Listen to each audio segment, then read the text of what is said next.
Guys, ito ang maliit kong sari-sari store. Ito tour ko kayo sa sari-sari store ko, guys.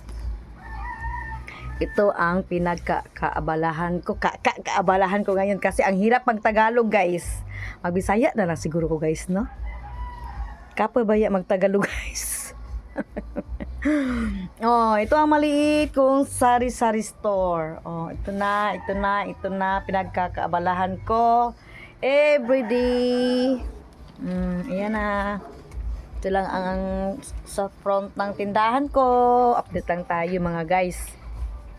Kasi kailangan natin ng extra income para makatulong tayo sa ating asawa.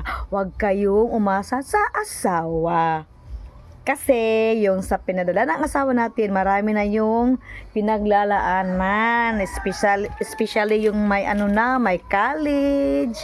Ayan, daming gastuhin, bills, everything. Sus, Ginoo. Makuyawan, mataning magbisaya, magtagalog. Oy, mo na siya. Akong munting sari-sari store. Kahit ganito lang to, ang laki-laki ng tulong ng sari-sari store ko kasi laking tulong sa sa estudyante ko. Every week kasi yun manghingi ng allowance, bayarin, etc.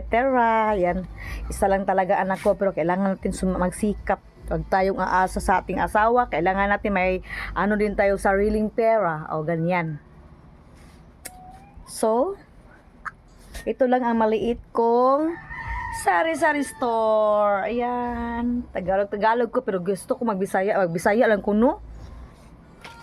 Kaya mahirapan ako sa kalisod pag magtagalog ako. Bye!